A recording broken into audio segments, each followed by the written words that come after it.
On this episode of Kilts and Culture with USA Kilts, we finally talk about our products. Come on down to USA Kilts. Our prices are insane.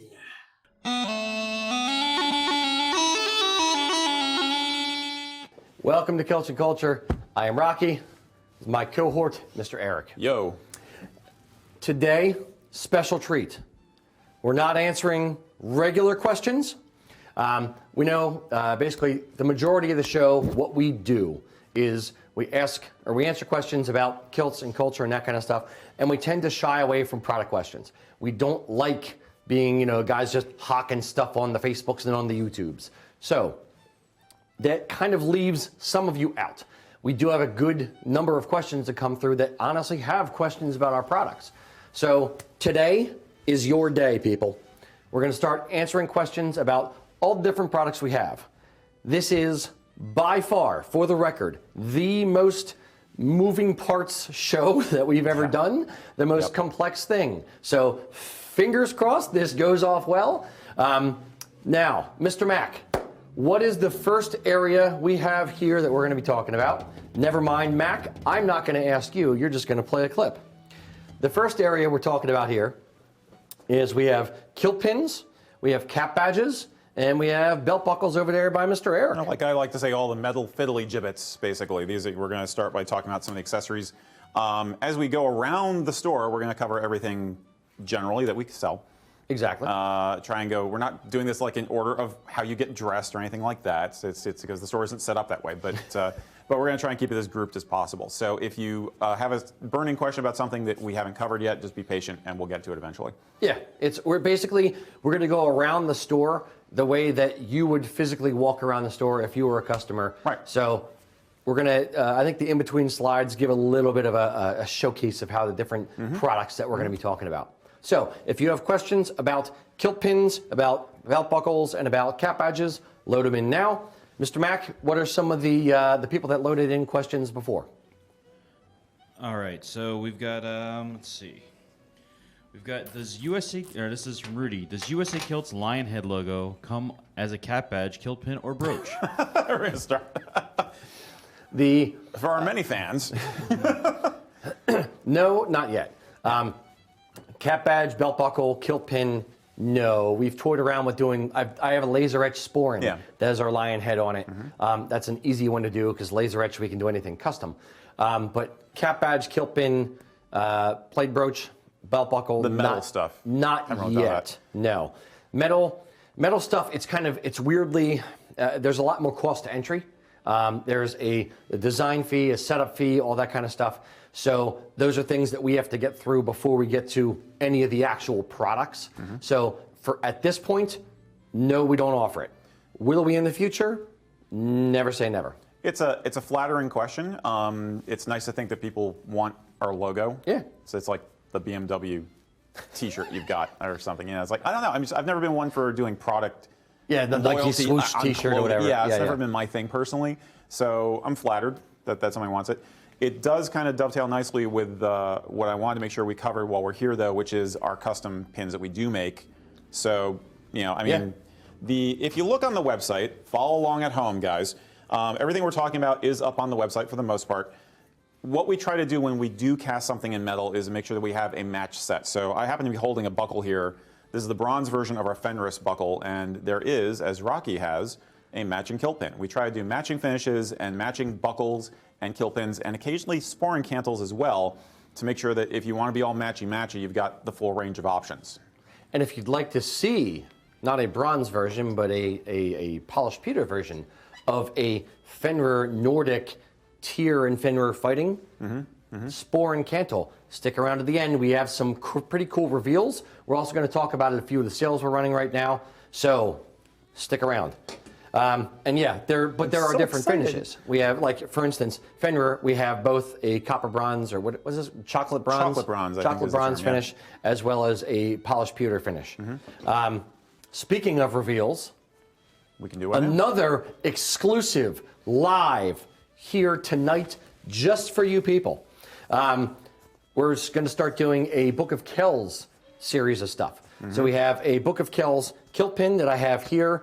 When we edit this, we'll put a nice little image overlay. However, we have basically two guys fighting. One has a sword, one has a spear, both with different shields from the Book of Kells time period.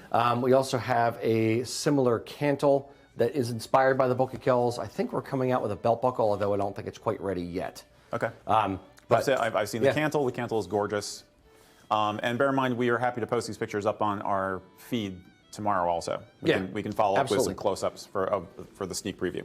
Yeah, or if you have any questions, just email sales@usakilts.com. They can just snap a cell phone photo and just shoot it to you real quick. Yep. And I've always wanted to say this.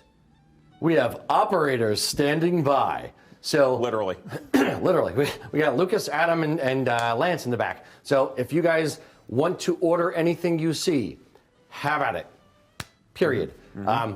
Christmas is coming up. Obviously, we are a small business. We want you to support small business. What? Christmas, the holidays, all of it. Is that why we're doing this? It's not why, but yes, it's also part of the why. I just thought it just happened to be November.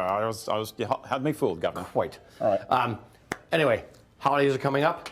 Small business, support small business, whether it's us or another small business this year. Please support small businesses. Absolutely. Absolutely, small businesses this year need it. Especially. 2020. Yes. Totally. So, Mr. Mack, next question.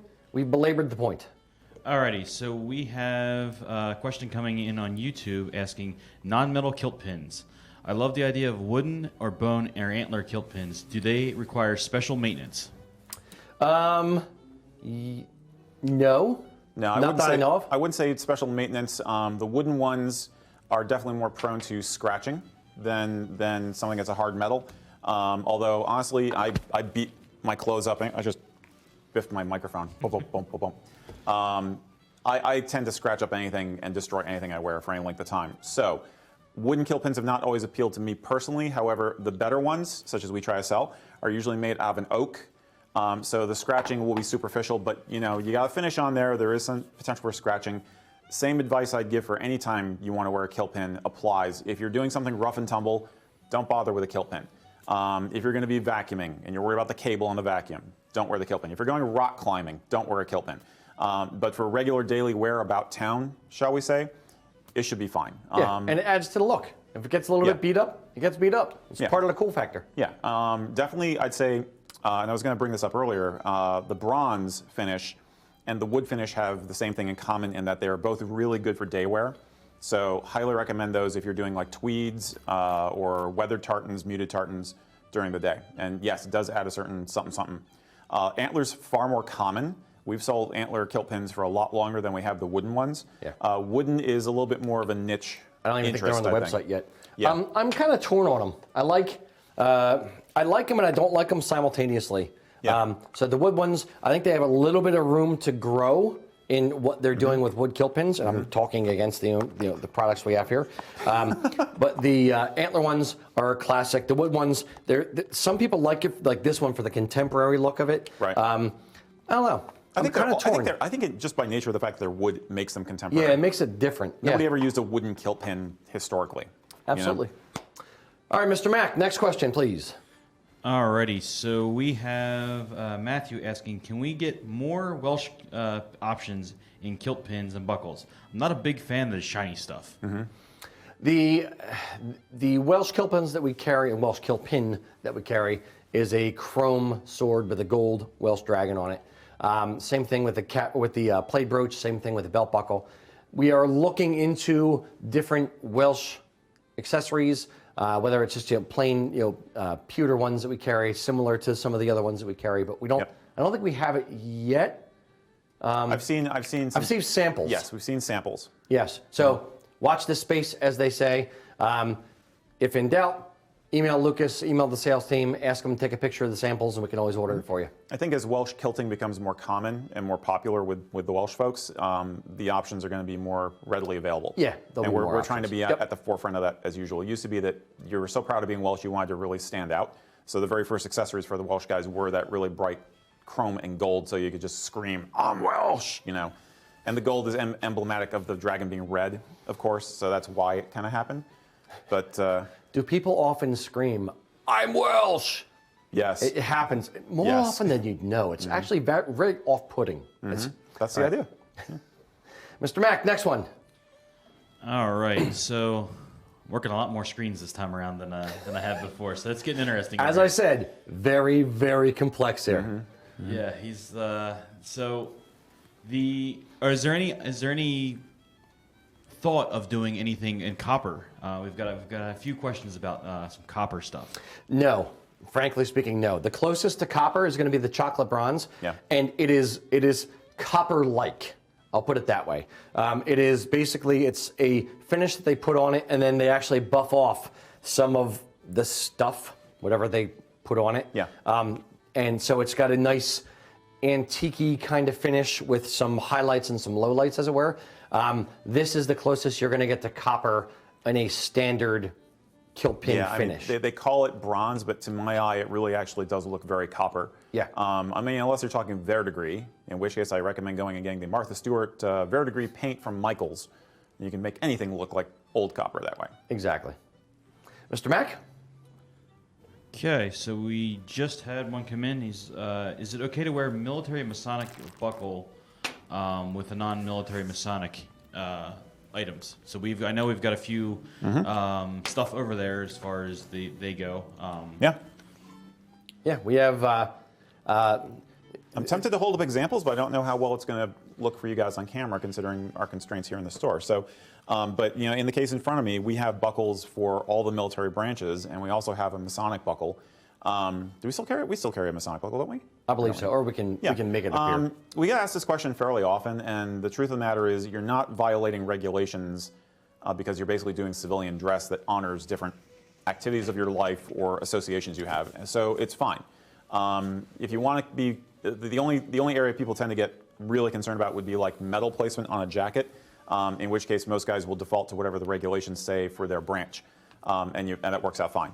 But in terms of mixing themes like that in accessories, it's not a problem. We do recommend against mixing tartans, but mixing accessory designs to show your affiliations is not anything new.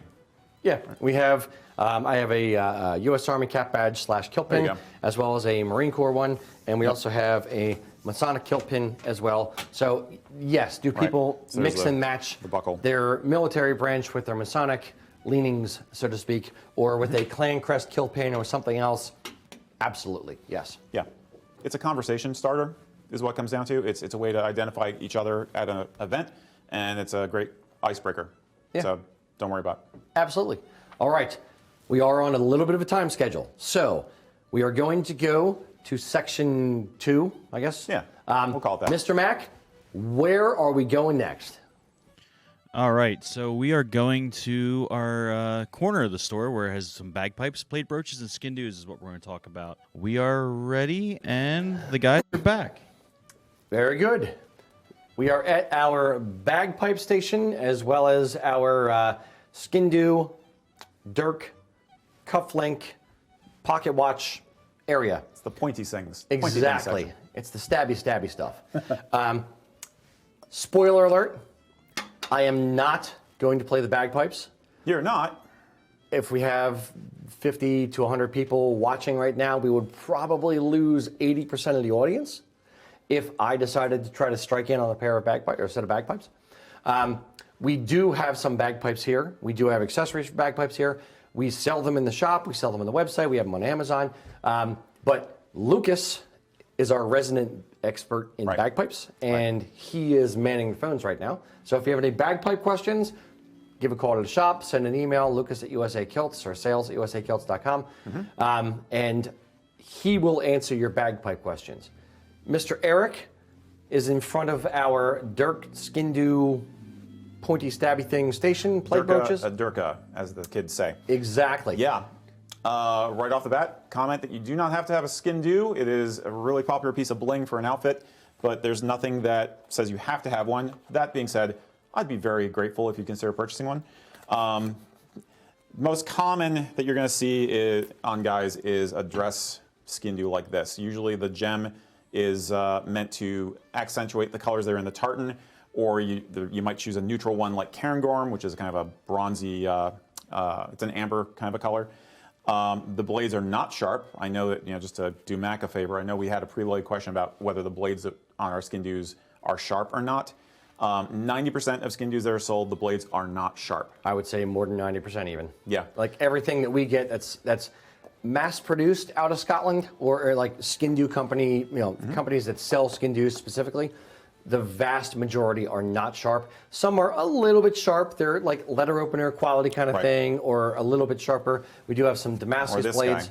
Damascus is sharp. That are sharp in a bowl, or sharp in a bowl. They put the beginning of an edge on these when they ship them. It's definitely up to you to give this a proper grind to get a proper edge on if you want. Thing to keep in mind with this though is that a design like this is more for day wear, whereas the fancier one is for evening. It's common sense, but we do have people who ask that. Yeah. It's more likely that a sharpenable skin dew is more of a utilitarian skin dew, a day wear type skin dew, as opposed to the dress ones, which the only job they're ever going to see is cutting open a wedding cake or possibly opening a haggis, on Burns Night or something like that. So, indeed, it's a little bit of bling, a little bit of something, something. Yeah. Mr. Mack, any questions about skin dews, plaid brooches, or cufflinks? We've had a couple questions on the weight of plaid brooches. Having gotten fly plaids and 13 ounce, is there a particular weight that they should be, or is they all just kind of a standard set? There's no particular weight. Some are stamped, some are cast, cast pewter versus stamped materials. Right. So there's no like standardized. It's 7 ounces. No, they're all going to be different weights. They're not meant to be a full counterbalance kind of thing, but it's meant to add a little bit of weight to the front of the plaid to help hold it down a touch. I will say I usually have recommended to people that a heavier brooch will work better because in the course of wearing a fly plate in an evening, you definitely start to feel it creeping back there, and it just gets more and more uncomfortable. Yes, which is also why if it's for a wedding, we sometimes recommend doing a minor cheat with a couple of safety pins under the epaulette or in the back of the jacket for the photo session, so that things are not shifting around while you're trying to do something important like the photos. But in terms of the plaid brooch, we have a few that are very heavy. Like there's a couple that we sell that are, if you look at it on the website, the top of the line ones are really heavy cast pewter. The more common ones are stamped, as Rocky was saying, and go by the decoration you want. Really, don't worry about the weight so much. Just be aware the fly plate is kind of suffering for art, and you will need to adjust it during the time that you're wearing it, or cheat with the pins if you want to look picture perfect. Yeah, they look good in pictures. They are not practical. Yeah. They never have been. They never will be. It's a cape, effectively, where 2/3 hangs down the back of you, and not even like 90% hangs down the back, and 10% hangs down the front. So it is a little bit, unbalanced. The plaid brooch kind of helps balance it a little bit. It'll help catch it on the epaulette if it goes up too far. That's the main thing. Basically, catching on the epaulette is the real trick to how those work. But you don't want to put the epaulette or the plaid brooch through the jacket itself. You're going to potentially ruin it only something. functions as a catch or as a little bit of a counterweight. You don't pin it to the jacket. Yeah.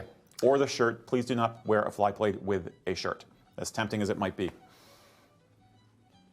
Tempting? Well, some people have done it. Some people think it looks cool. Looks more Highlander-ish, but it's not really a thing. Yeah, but don't do it. Yeah. Mr. Mack, next question. Alrighty, so we have A. Lopez asking, do we sell pipe ties? Pipe ties. Yes. Pipe ties are a bit difficult. If you're ordering a kilt, there's a better chance that you can get a set of pipe ties out of the leftover fabric. Okay. If you want one set of pipe ties, not really. It's a difficult one. They're kind of a relic from an older time, meaning like 70s, 80s, and bagpipes. They're not nearly as popular now as they were. Tartan pipe ties or regular pipe ties? Because of course we sell regular braided pipe ties. Drone cords. They're drone cords. Right. Yes, more than pipe ties. Pipe ties are specifically the tartan ribbon to match your kilt kind of thing. Can we do it? Maybe if you catch me on a good day. If it's a pipe band ordering them, typically what we say is you have to order a dozen because you only get X number of sets across a bolt of cloth.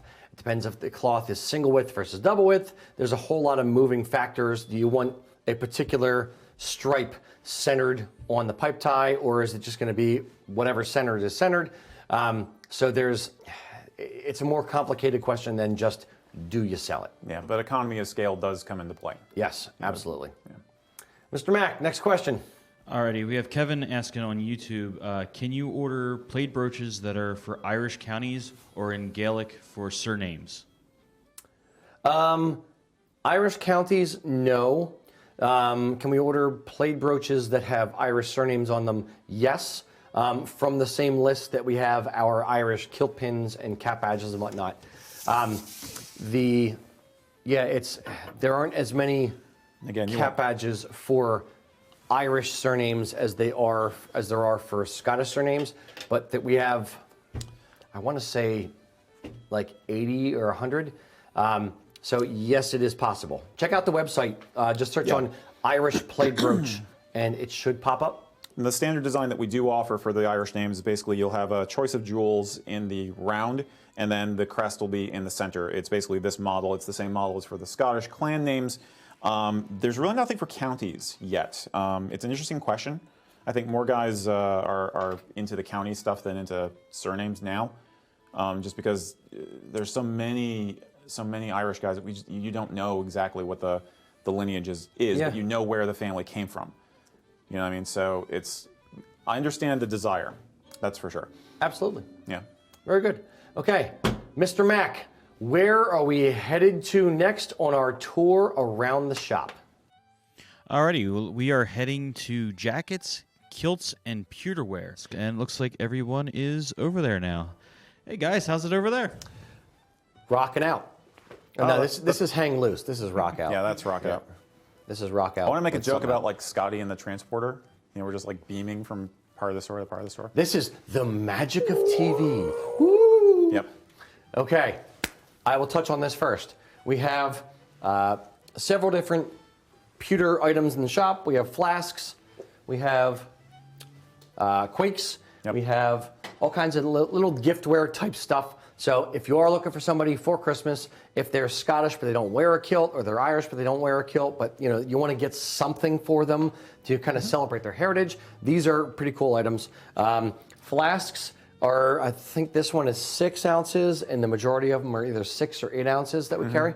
I hope we do carry one which is specifically designed to fit in a sporran. It's kind of at an angle, so it goes in smoothly and snugly into the sporran. Yeah. Yeah, it's a little, and again, we know it's a little weird that we're talking about pewterware in the section. We're also talking about jackets and kilts, but that's just how the store is laid out. So. Yep. We are literally walking counterclockwise around the store, giving guys a bit of a tour.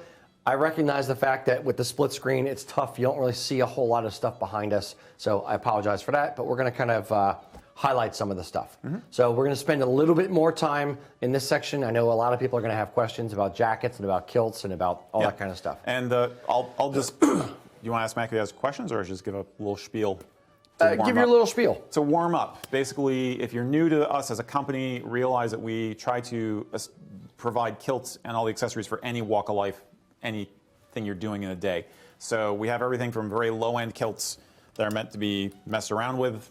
This is the casual kilt, famous thing we invented, with the Velcro closure. With the old patch on it. That's awesome. Yeah, I love that. This is a vintage patch. Vintage. This is a collector's item. You can't get these, I don't think. This is the polyviscose fabric with the Velcro closure, which basically means it's completely adjustable every single time you put it on. You know, if you had a little more of a food belly, a little Thanksgiving food baby, you just make the Velcro a little looser. It's a perfect fit every time. That's what ladies tend to call it. They say they got the food baby. But then we have that at the low end. Most guys will get into a casual kilt for around $120. The price obviously varies with your measurements. And then we go up to the semi-traditional kilt, which is built like a 5-yard wool kilt, but is done with a polyviscose fabric. So it's kind of a middle ground. Middle it's ground an in-between. area, yeah. And then we have the 5-yard and the 8-yard kilts. And I'm betting a lot of you guys out there are, of course, wearing them right now. Because you dressed up just for the show. This particular one, I held it out just as an example because it has the matching flashes. This, we always recommend if you're going to get a wool kilt and you think you want the tartan flashes, get them. It saves you the problem later of worrying about whether the tartan comes from the same bolt, so you don't have to worry about color matching. And also it's more economical to get them at the same time you get the kilt. They're like $40 on their own. They're like only... No, I think they're like $45 on their own. They're $30 with the kilt. With the kilt, yeah. I phrase it this way. It's better to or have them and not need them than need them and not have them. Yeah. It's not an accessory that breaks the bank. It's going to several $100 for a set of If you're on the flashes. fence at all, just do it. Yeah. Since we just came out of the fly plate area, fly plates, roughly 10 to 15% of our customers order with the kilt. Again, order it with the kilt if you want it or you think you're going to want it. If you're going to get married a year from now, 2 years from now, order the fly plate at the same time as the kilt if you think you're going to want it. Flashes, 80% of guys who order a wool kilt probably order the flashes at the same time. Yeah. Just to make sure it's going to match the actual kilt. Yep. Yep. Mr. Mack, do we have any questions from the audience? Sir. They have. They've been coming in pretty quick now that we moved to this Hot section. and heavy. Yes. That's what I was thinking. Lay it on me. I got it. So Got this. some people are asking, why do certain tartans have surcharges and others don't? Good question. Easy questions. Some cost more, some cost less. Basically, think of it this way. The way we design the website is we want an easy customer experience. We don't want people to get overwhelmed, confused, or have things in too many different places. There are multiple mills in the UK: Loch Erin, Scotland, Loch Erin, House of Edgar, Martin Mills, Strathmore, Dalgleish, Batley's, Right. So some of the mills cost a little bit more for their cloth. Some of the mills are a little bit less expensive. Some companies that sell kilts will sell their 16-ounce Strom model, then their 13-ounce Brearek model, then they'll sell their House of Edgar 16-ounce heavyweight. And they have like 27 different models of 8-yard kilts to make it easier for themselves, but to the customer, like customer facing, it just gets very confusing. So, because this tartan isn't available here, but it is available in this one, but that's not where you looked. Right.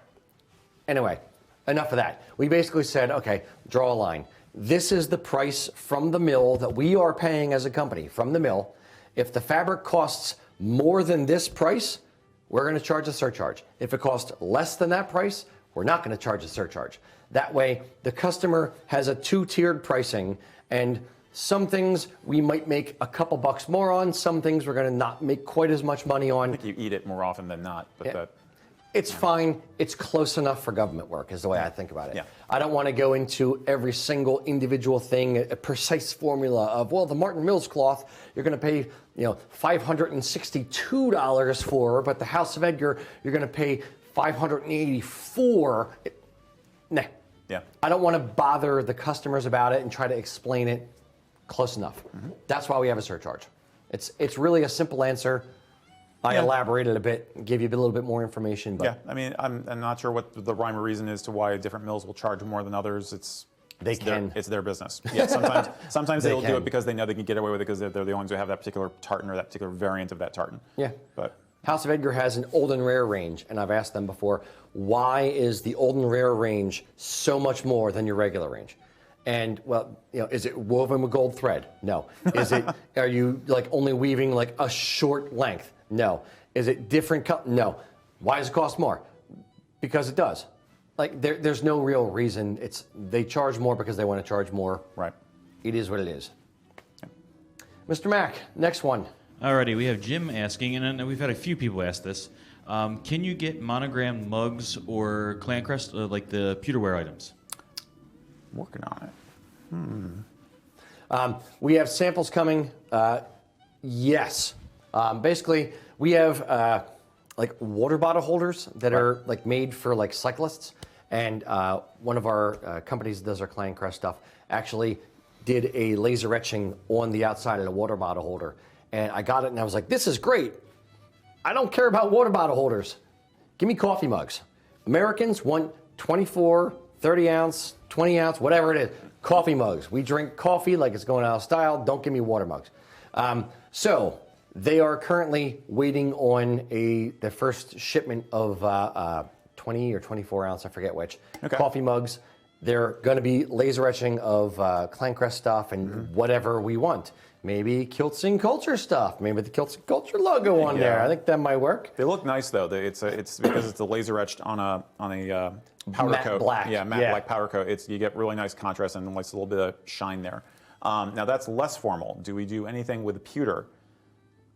Is there anything else in the pewter or like Laser etching and pewter. Well, I mean like clan crest or a monogram for display pieces, shall we say, like a tankard or a quake or something like that. Yeah, we can do clan crest items in pewter for tankards. We can do quakes. We can do cap badges, kilt pins, belt buckles, all the bog standard clan crest stuff. But the coffee mug is something you'll use every day as opposed to the ceremonial tankard. Yeah. Which looks great on the bar, I will say that. I mean, they do look cool on my bar, but.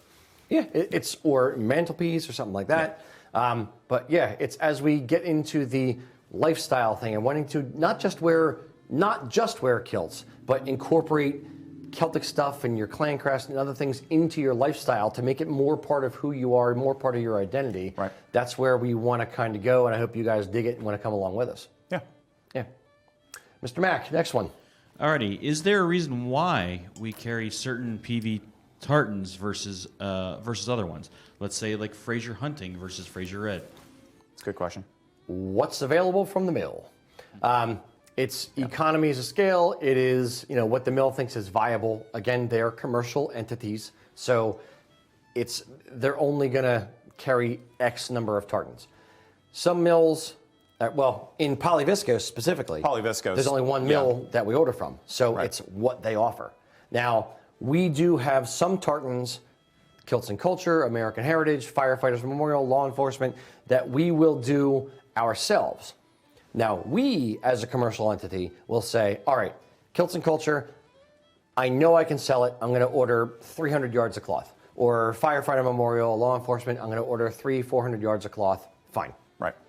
When it comes to Fraser Red, let's say, if the mill doesn't carry it, and I'm not going to sell a massive amount of it, then I can custom weave it, but it costs an exorbitant fee if I'm only going to weave 100, 130 meters. Once in a great while, we have done some custom PV runs for like a large group. Yep. Like was Hall in PV or no? No, that was in wool. Yeah. McGregor was the perfect example. We actually did McGregor in polyviscose for the McGregor Clan Society way back when. Now Martin Mills still started carrying it now, so we can just order 30 meters, 40 meters here and there. But for the majority of ones that aren't offered by the mill, we have to order 130 meters minimum, and it actually costs us more than just a stock tartan, or 200-300 yards or meters of cloth. 300 is about where the price equals out, because the mill is actually weaving the same amount for that as they are for their own stock. So we get charged about the same. So it's a difficult one. Yeah. Sometimes I know you've sometimes tried to twist their arm to do something, and it's like there's potential for this, there's potential for this, and there's like, well, we don't know. We don't sell it in our upholstery section, so we don't think we're going to sell it to for kilt. Yeah. And you have to convince them. But. Yep. Scott Weathered is actually a tartan that I love. I wore it it was my wedding kilt, and that's one that I kind of twisted their arm a little bit and said, guys, you really got to offer some kind of weathered tartans. Scott Weathered, people ask me about it all the time. Please do it in PV. And they actually did it. And it's one of the 2 or 3 that we carry in weathered tartans in PV, and that one sells pretty well. Until Kilts and Culture came along. It's the superior design. It is definitely the superior design, absolutely.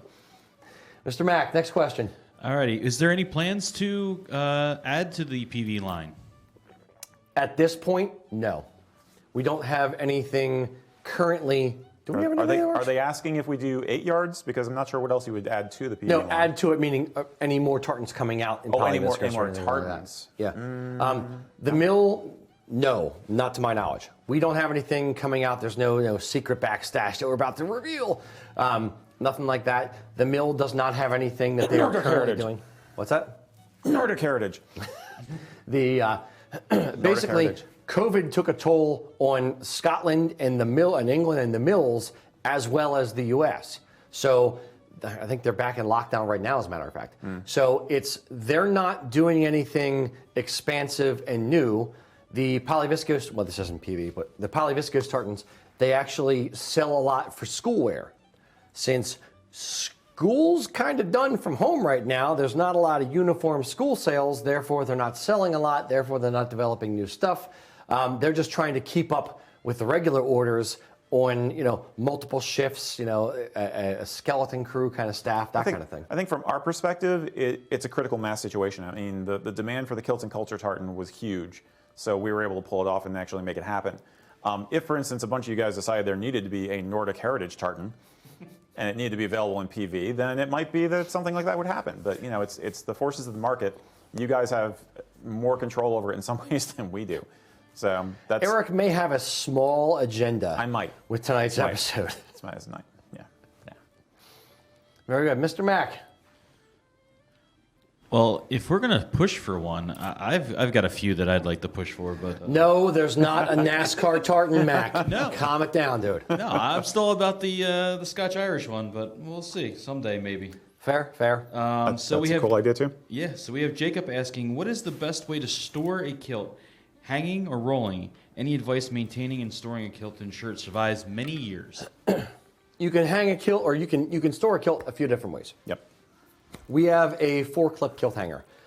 The reason why it's a 4-clip kilt hanger is, well, let me back up half a step.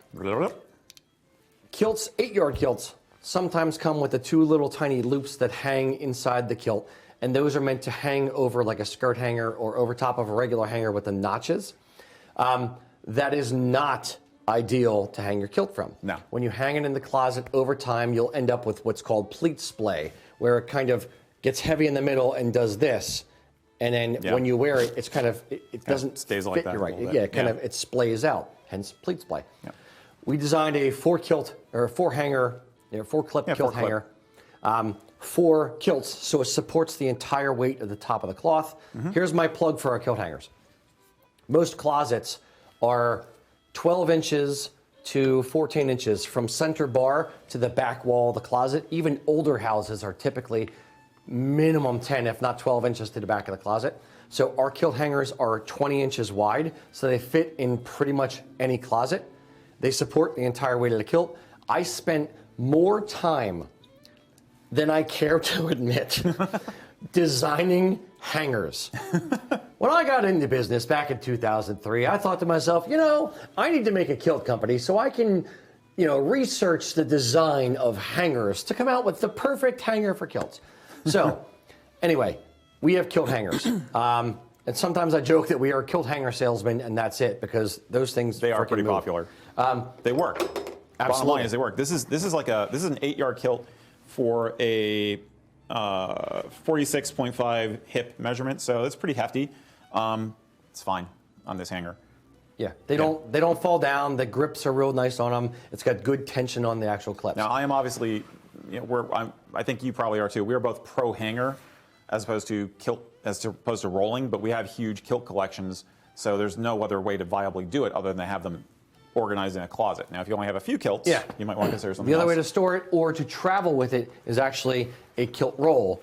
Basically, this thing, it's basically like a billiard cue tube, and it has zip up the front. Comes with a mat inside. You lay the kilt, or you open up the mat, lay the kilt on the mat, and then you kind of roll it inside the tube, and then store it in the tube or travel with it in the tube. And that's a good option for a lot of guys who want to, store it that way. And some people will just roll it and put it lengthwise in a drawer of a dresser. Yeah, absolutely. I don't prefer that just because I'm not that organized, and I'd have stuff on top of the kilt eventually. I don't have and many mixed up with drawers. it. I have a lot more closet space than drawer space too. Yeah. So kilt hangers make sense. Yeah. Mr. Mack, next question, pretty please. All right, so we have Matthew asking, would you ever offer an 8-yard PV kilt? We do. That's what I was wondering. Yeah, that's what I was wondering about earlier. No, it's an 8-yard kilt is 8 yards of cloth. When we talk about an 8-yard kilt, typically we're talking about wool. However, you can make an 8-yard kilt out of polyviscose fabric. It would be constructed the same way. It would be a little bit less money, not a ton less, but it'd be a little bit less money because the cloth is a little bit less When expensive. you say 8-yard, do you mean 4 yards? No, I mean, an 8-yard kilt, 4 yards double width of cloth, yes. Right. Yeah, but for the colloquial term, 8-yard kilt, yes. Very good, sir. Indeed. If you have a question about doing an 8-yard kilt in polyviscose fabric because either you're allergic to wool or you just want something that's machine washable, give us a call. We'll sort it out. Operators are standing by. Got twice now. Nice. Nice. Mr. Mack, All right, so we have Eric asking, would a Wallace jacket and waistcoat be considered day wear, only acceptable for semi-formal? No, a Wallace jacket, day wear versus evening wear, formal wear kind of thing. It has more to do with the fabric choice than the cut of the jacket. Right. For instance, an Argyle jacket and vest. What 99.9% of the public calls an Argyle jacket and vest is black Barathea cloth, like Eric has there. It is the defining feature, shall we say, is the actual gauntlet cuff that's on the jacket and vest. You could make that exact same cut and style of jacket in tweed fabric, and it would be a tweed Argyle. Wait, what would it look like then, Rocky? It would look like that, but tweed. You mean like that? Like that. Wait, I don't think that's in shot. I don't think it is either. That's why I'm prompting you to hold it. Like that. Technically, these are both Argyle cut jackets. Yes. This one you could do any time of day. It might be a little dressy for middle of the day, but this is definitely appropriate for most evening occasions that most guys go to. That is pretty much entirely a day wear thing. Yep. So this is a nice day wear jacket and vest, Argyle cut. A Wallace jacket and vest is a different cut. Basically, it's 3 buttons down the front as opposed to 1. There's a much shallower scoop on the bottom, and the cuffs on the Wallace tend to be crail cuffs, which means 1 button on the back side of the hand. Super plain. And no epaulets on the shoulder. You can have a Wallace jacket and vest in black Barathea, which is fancier and a little bit more contemporary flair, versus you can also have a Wallace jacket and vest in tweed fabric and be great for day wear. I will say the Wallace jacket was designed to be a bit more contemporary at the time, but funnily enough, it kind of harkens back in my mind to some of the higher cut, shorter lapelled Edwardian era suit jackets. So if you're going for more of a peaky blinders, like Edwardian through early 20s kind of a look, it's actually a good choice. And it is streamlined enough and simple enough that you could definitely get away with it for a lot of evening occasions. Anything where the invitation would say you have to wear a suit. I don't know if I would do it for black tie per se, but yeah, nah, not really. But it's in America you could probably get away with it because all the attention is going to go to the sporran. But it's a very flexible, very flattering kind of jacket. It's a little less blingy than the Argyle, so it looks a little more cosmopolitan, a little more urban. Yep. Mr. Mack, how much more time do we have in this section? We've got about 10 minutes. 10 minutes, okay. I keep blah, blah, blahing. Yep, So. let's do 1 or 2 more. And in case you guys haven't noticed, we're trying to keep the answers a little bit shorter to try to get more people's questions in. Well, you are anyway. One of us is. So we've actually had this in a couple spots here now. Do we provide tartan trousers? Do we make them at all? Mm-hmm. We've done tartan trousers. I don't think they're on the website right now. We've had issues with fit of tartan trousers. Anytime you get into anything custom, a kilt is actually reasonably easy because it's just 3 measurements that are pretty simple to take. And with the height to length ratio, we have a general idea where you should be on the length of the kilt versus your height. For tartan trousers, you end up with the waist, the seat, the inseam, the outseam, like all kinds of different measurements. Those can get a bit daunting, especially on bigger guys. With bigger bellies, the fit can be a little bit difficult. So we've had some issues over time with tartan pants, or tartan trews. Yeah, there's a difference between tartan pants, for instance, sometimes called golf pants, basically trousers. They're made of tartan cloth, and trews, which are the more form-fitting, high-waisted Victorian fashion, which provide a nice front wedgie as well. Yes. Yeah, I can. Yeah, don't particularly recommend them for people unless they're rail thin. That's my personal opinion, at least. Yeah.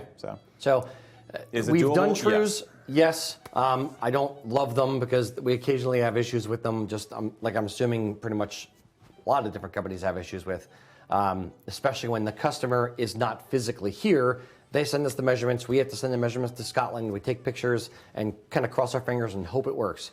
So, yeah. Mr. Mack, next question, pretty please. Alrighty, so we have Dusty asking, is there still talk of selling an Ike-style jacket? Yes. Yeah. We're still researching. Yeah, there's the problem that we get into is we have things that we like or things that we want to see exist, and the problem that the wall we hit is how many are we going to order.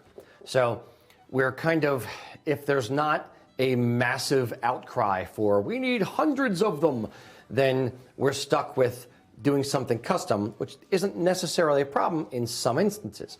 For the tweed Ike style jacket, the one that I found that you're probably referring to, that I think I posted in our Kilts and Culture group on Facebook, that one wasn't quite an Ike style, meaning it wasn't a high-waisted cut.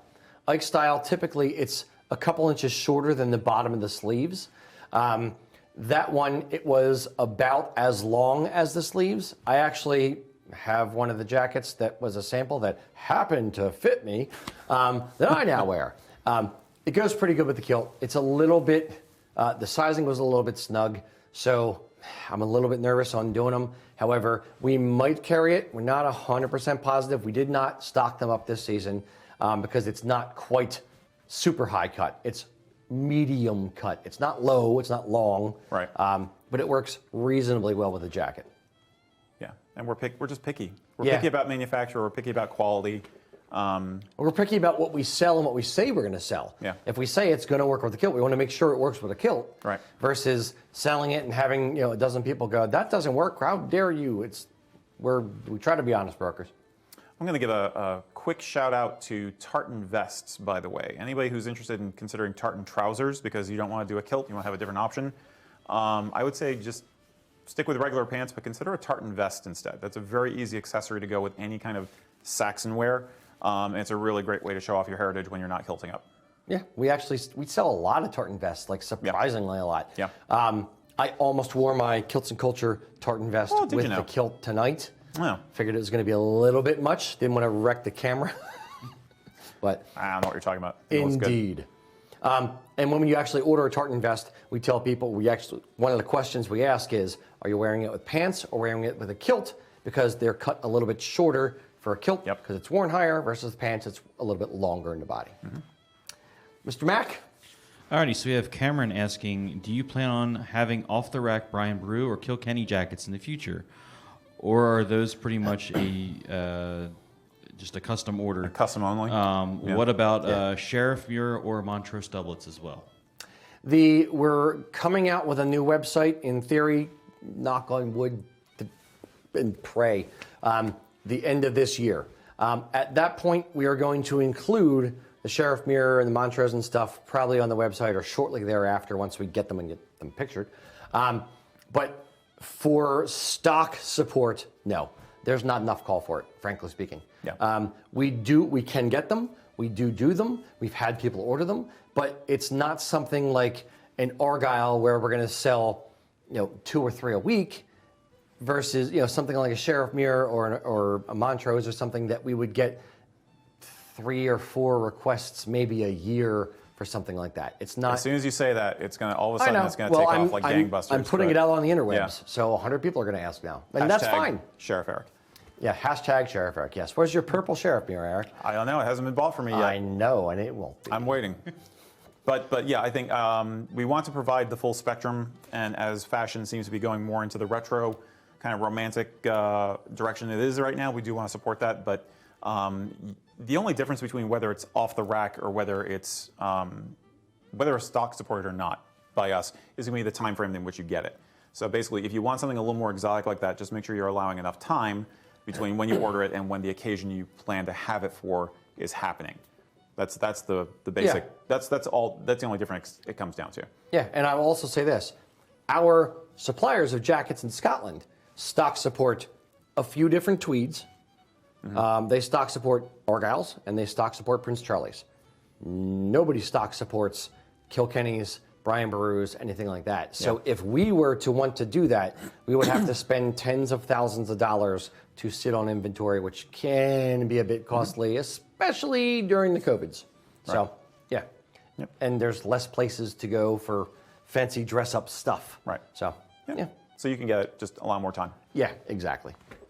Mr. Mack, I think we have 1 or 2 more that we could possibly sneak in here. I think we'll hit this one up. we've had a few people ask this question about formal jackets and the colors of the jackets. I knew it. I knew We've someone got was gonna ask red, that. black, blue, green, pink, purple, whatever. Like, what do they normally come in? Chartreuse. Pink formal jackets. Interesting concept. What happened to that? We used Sheriff to have, Eric. We used to have that a red. The red doublet. I think that's Yeah. upstairs. We got to Okay. take the sleeve up Okay. or something. Okay. Yes, you can do a formal jacket in non-standard, non-black colors. You can do them in velvet fabric. You can do them in bottle green barathea. You can do it in navy barathea, a very, very dark navy. You can do it in red.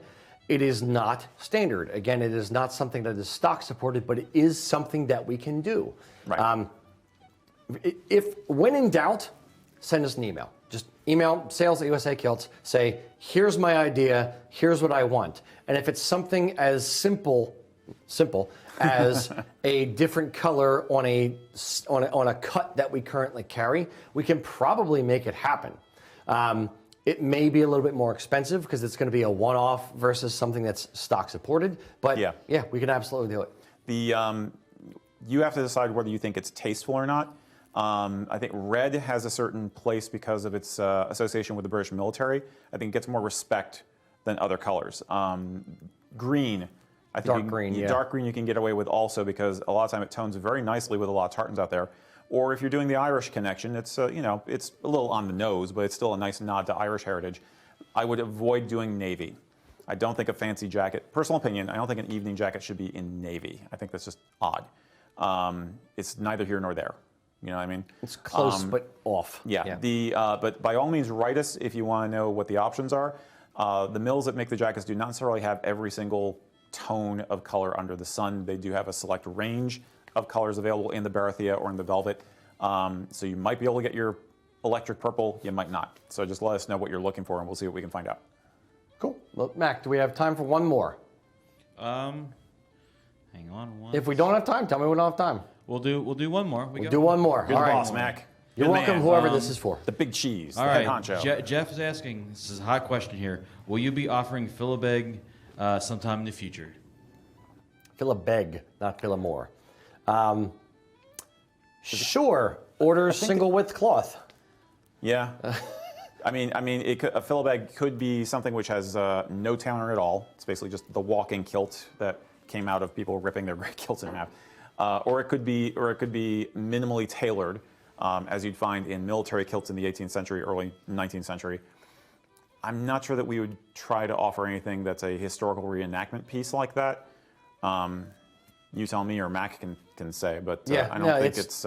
Historically speaking, the mills way back when were weaving single width pieces of cloth. Mm-hmm. So a filamore, which is the great kilt that you wrap it around, it comes up over your shoulder and everything, was actually two pieces of cloth spliced together in the middle. Right. So the filibeg, the half kilt, the little kilt, whatever you want to call it, is just single width. So you can say it's ripped in half, but in reality, it was probably just not sewn together. Not sewn together, yeah. So you can do it. There are a couple different mills that weave single width pieces of cloth. They will probably have one edge that is a selvage fringed. Yeah, one edge selvage edge on the bottom. One edge it's a little bit of a fringed edge. But yeah, we can just sell you single width cloth is effectively, I think, what he's asking in a roundabout way. Yeah, I think that. But again, there were minimally tailored ones when the idea first started getting going, and I didn't know if he was hoping for something that's a reenactment piece like that. Yeah. But I don't see it as something we would do. Not as a specific sale item on the website, but give us a call. We'll sort you out. Mm-hmm. All right, Mr. Mack, what is the next section that we're going to tour in the shop? Alrighty, we are headed to the neckties, flat caps, and jeans belts. Guys, you're over in your new spot. We are. Now we have stools. Standing this long on floor is killing my feet. So we've strategically placed stools in the you're weak. In the middle of the show. You haven't done sales in too long. I'm an old man, dude. Come on now. All right. Now we are in the hats, scarves, neckties, belts, leather accessories. fun area. Yeah, Yes. leather. Indeed. I wouldn't say leather fun area, but leather accessories. Yeah, so if you have any questions, it's a different show, guys, boys and girls. If you have any questions about what tartans we carry in neckties, or about, if you should wear a necktie with a certain kilt, or, what kind of lifestyle products we have that are on the walls behind us, load it in now, ask us, let us know. Mr. Mack, what do we got? All right, so we have the Kilted Tennessean asking, are you going to carry thinner material flat caps like linen for warmer regions? Yes. Actually, we do. Yes, we are. We already do. We already do. Yep. Yeah. We have a cream and a black linen flat cap. We have those on the website. There's another company that we're going to be looking into getting flat caps from as well in the future. Those probably won't be out till the spring. But we do already carry some linen ones. We do carry wool ones. Flat caps, for my money, and I'm sorry, I hit my mic there.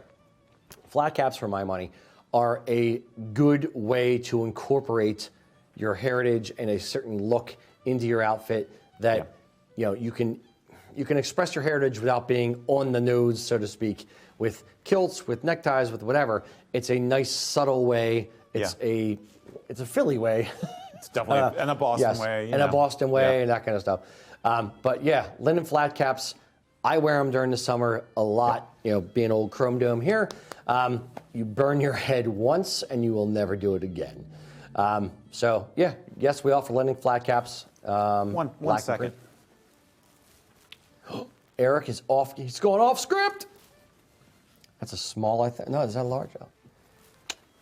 Indeed. Exhibit A. Exhibit A. Yes. Yeah. You obviously you don't get this necessarily the same range of patterns in linen that you do with the tweeds for the wool ones, but we are basically trying to source ones that have a nice feel to them, as well as kind of a nice natural grain, if you will, for the look. A nice fit. Yeah. Yeah. This one's a little fit especially. Now, this is not formed to my head, and it's not my size. It's a little bit big on me. But yeah, I love linen flat caps. They're nice, they're breathable, they're single layer. They're good for summer outside. Yeah. And they're not just for Irish guys. I mean, you will have some people who think that it's entirely an Irish thing, but if you're a Peaky Blinders fan, it was the common working man's cap, easily from like the 1890s forward, a bit earlier than that too. But so yeah, it's pretty universal, and it looks good with a kilt. It just rounds out the package. Any hat with a shorter brim, we say, tends to look better with a kilt. So. Yeah, absolutely. I love flat caps. When my grandfather, both my grandfathers used to wear flat caps all the time when they died, and my grandma was like, if there's anything you want from your grandfather's stuff, I took all the flat caps. That was my signature back then. That was my way to honor them, and I still love it, and I still do it today. You know what I got? What's that? Bolo ties. Don't wear them too often, but I have bolo ties from my dad and my grandfather. It's fair enough. Mr. Mack, next question.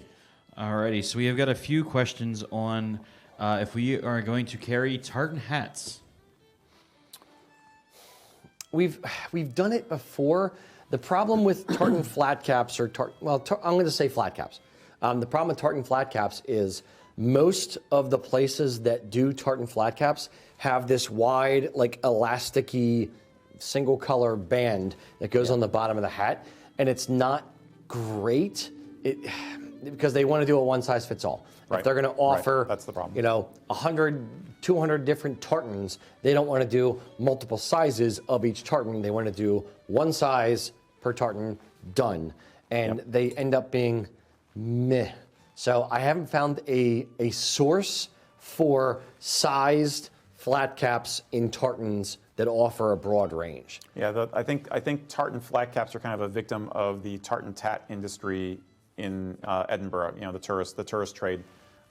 It was an easy thing for somebody to buy as a souvenir, keeps the sun off or keeps your head warm while you're there in Scotland, and then you just throw it in the suitcase on the trip home. Easy sale, hence the problem that you're describing developing. Yeah. If we can find a source that we respect that has sized, then it might happen, but. Yeah. We've done runs before. If there's a particular thing, like the Kilts and Culture tartan, if we, Yeah. say 500 guys want to buy a Kilts and Culture flat cap, and you all give me your, head circumference, then we might be able to do that. Or if there's a pipe band that we've done before that wants to do all their particular pipe band tartan in flat caps, we can have it custom made. It's not something that I have found any sources for, and I'm reasonably exhaustive in my searches, for stock supported flat caps in tartans that offer sizes that don't look like a one size fits most, kinda sort of thing. Yeah. Mr. Mack, next question. Alrighty, so we have Carl asking neckties. Do we have them in just wool or in PV too? We don't do them in PV. Yeah. The mill that we use, the polyviscose fabric, does not do neckties. And the guy that does our neckties for us, who actually just retired, so I'm finding a new company, usually they say a minimum of a dozen in any particular tartan. So if we're going to do neckties in polyviscose, we're probably going to have to do a dozen. Now, Loch Heron, Ingalls Buchan, there's a House of Edgar. There are different mills that do wool neckties in either different weights of cloth or different tartans and have an entire range. So for the most part, neckties are usually done in wool, not polyviscose. What ounce neckties are they usually? Depends on the mill. Some are the best weight for neckties is usually, I've found, 11 ounce. Okay. Some mills do 8 ounce, which is a little bit light, and it's not quite. It's a little floppy. Yeah, yeah. For my taste, 13 ounce is acceptable as well. I know the House of Edgar Irish County ties, for instance, are done in 13 ounce. If you're shopping for Christmas and you know somebody who's interested in their heritage and they don't have a kilt or would never wear a kilt, a necktie is a great thing. One size fits most, or one size fits all, unless they're like 8 feet tall, Kurt Kinnaman. But most neckties are a great way to introduce someone, if they wear neckties, or they would wear a necktie, it's a great way to introduce someone to a bit of their culture, a bit of their heritage, without breaking the bank. Yeah. Same thing is going to go for scarves. Same thing is going to go for flat caps, or the Irish belts and Irish wallet, that kind of thing. It's a neat way to introduce your heritage into your normal existing lifestyle, not just change all your lifestyle to you have to wear a kilt every day. Yeah, and I think it's changing, but sadly a lot of us cannot wear a kilt to the office. So ties are basically your go-to for that. Yeah, absolutely. Yeah. Also, if you decide to just lose it and go postal, you take the tartan tie and use it as a headband, and then you just grab your Rambo. bow and your broadsword and go running down through suburbia, wreaking havoc. Okay, I went off a little bit there. Slightly. It's fine. Mr. Mack. All right, so we've got a few questions here on Balmorals and Tams, especially the good old blue bonnet. Looking for those and wondering if we were going to carry them in the future. Simple answer: not at this time. Never say never. I'd like to. So would I. I'd love to find them.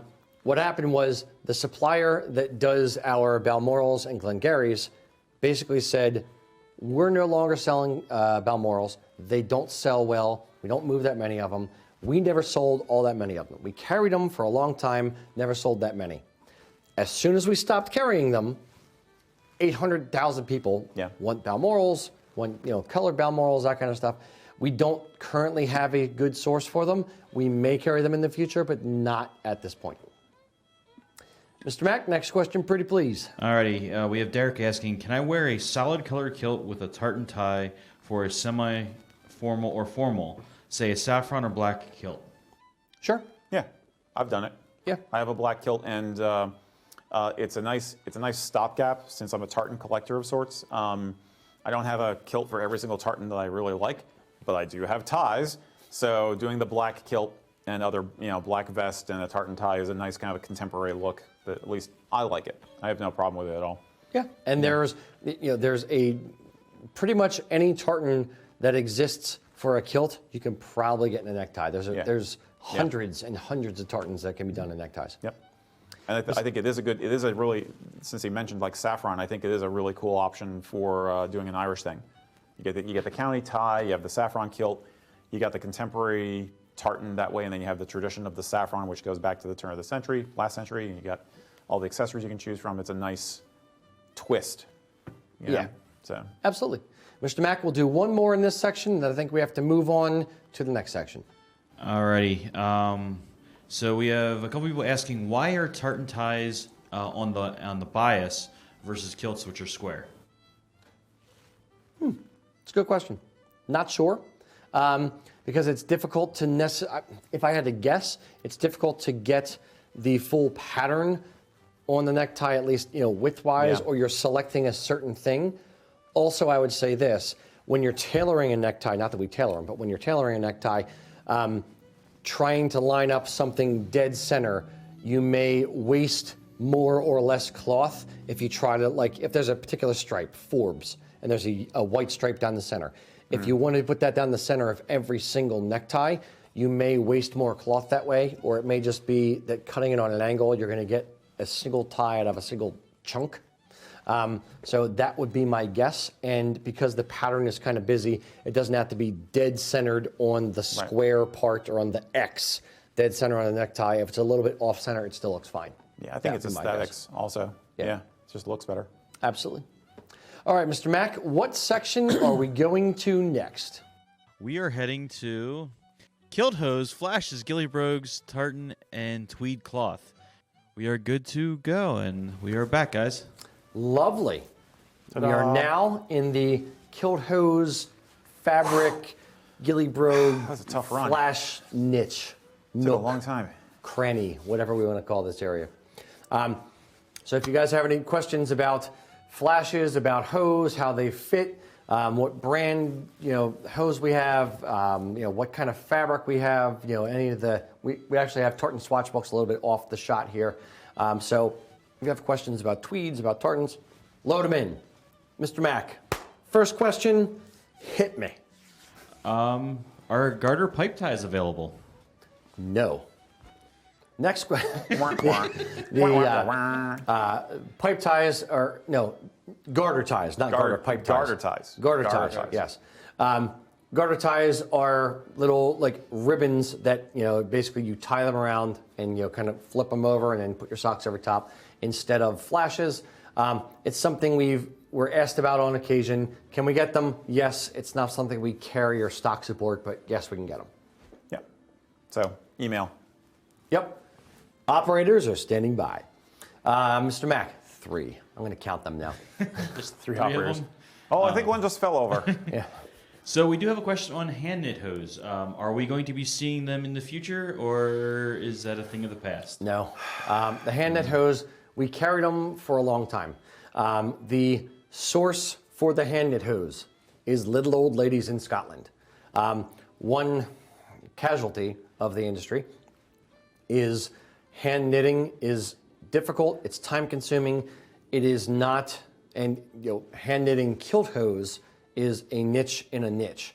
And a lot of the little old ladies that were knitting them either went to retire, have arthritis, and I'm not trying to sound morbid. Either they get arthritis or they're dying and people aren't coming in and kind of picking up the craft. So it's something that's dying to a degree. Our sources in Scotland could not keep up with the demand, and we were always back ordered on all kinds of stuff, no matter how many things we had ordered. So it's one of those things that we've had to kind of drop them out of our offerings.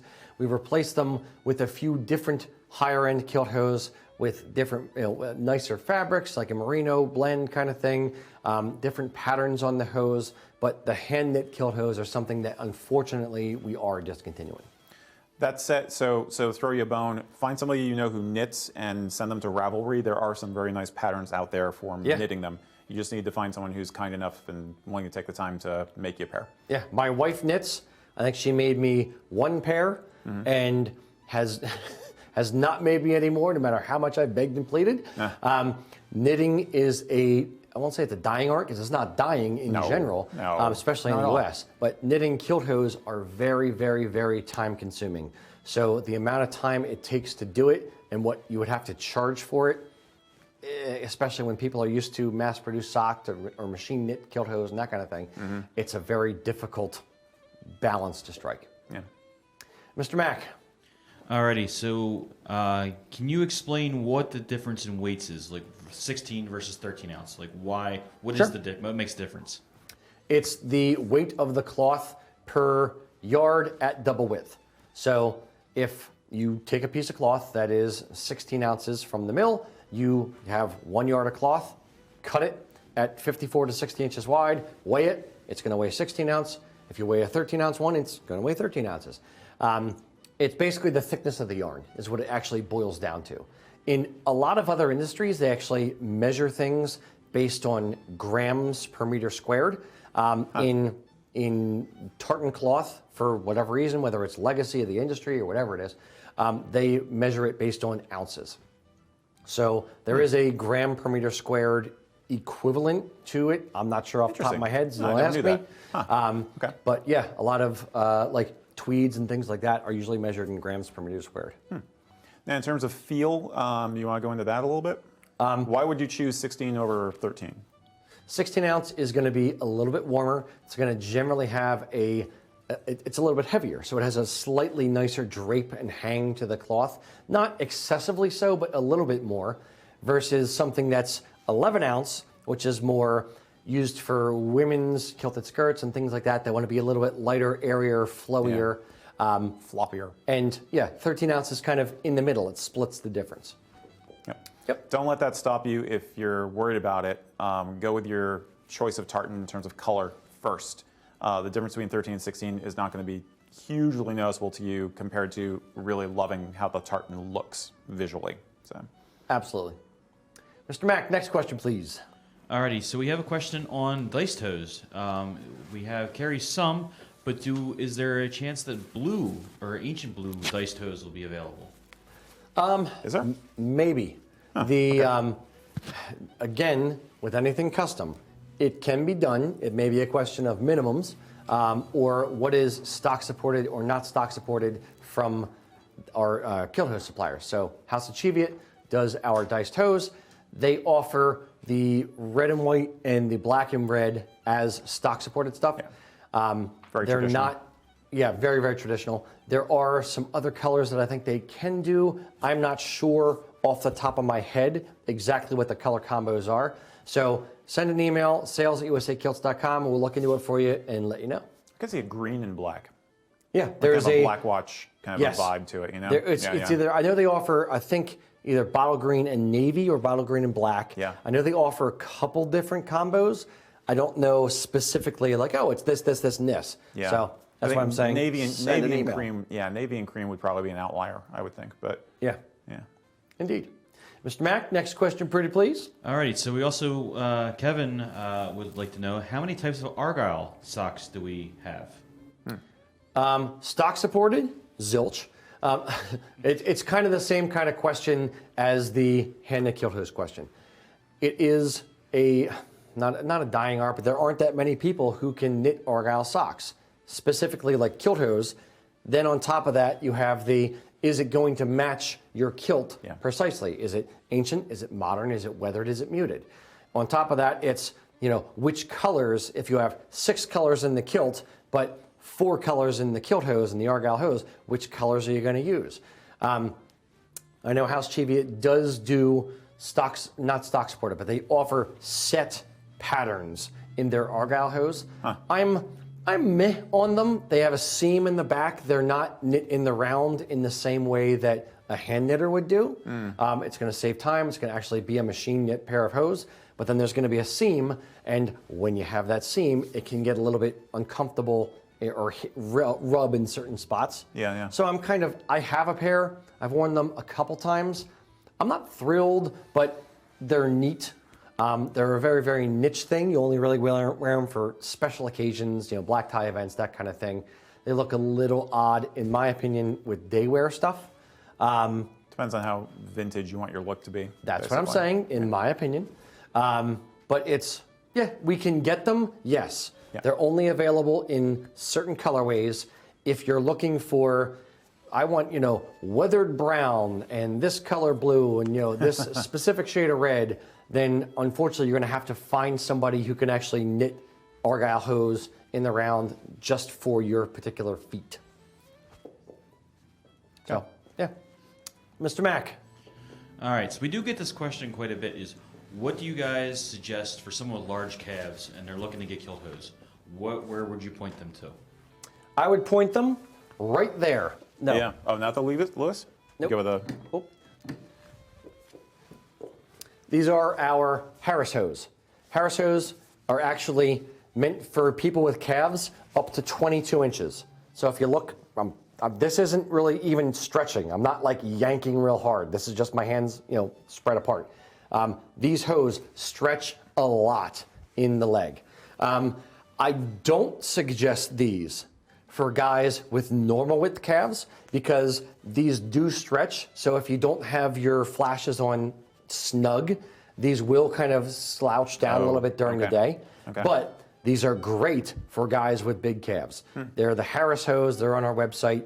I think they're $54.99 on the back of the package here. Are they a merino blend again? Yes. Yeah. It's So, a merino acrylic blend. I forget what the actual breakdown is. I think it's 50-50 within the merino and acrylic.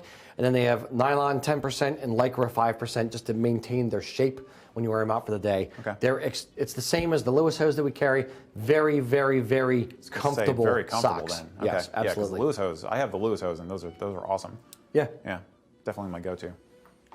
Conversely, the cotton hose are very popular. If you, they stretch a fair amount too, don't they? Yeah.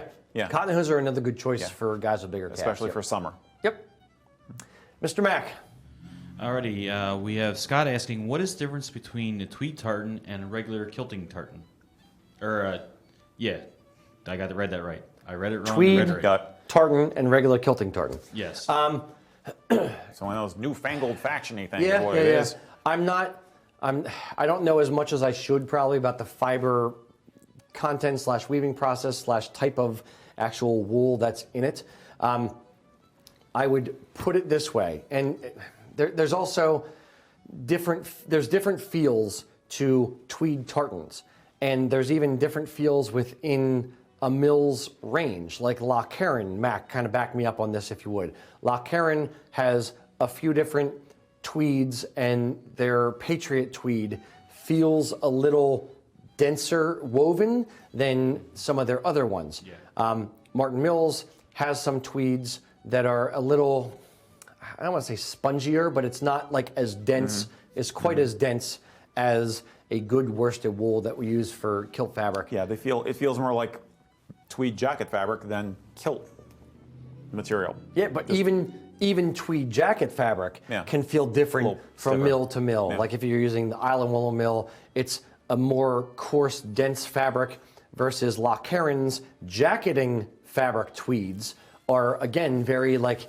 spongy and a little bit looser, and not in a negative way, and I don't mean to sound negative about it, but it's not as hard wearing. It's meant for a suity kind of jacket versus an outerwear I think they jacket. use them for vests a lot. Yeah, it's not like they're making +4s out of it. Yeah. It doesn't have to be as hardy as something that they're wearing outdoors. So I think that's, my take on it personally has always been that I think they're easy to fall in love with. Some of the ones that have come out now are gorgeous because you get the nice marled effect. You just get a very earthy feel to it. Stewart weather.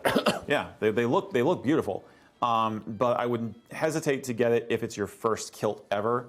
I would make it something you do as a day As an kilt, alternate, like a 5-yard kilt, something that just for fun, for casual wear.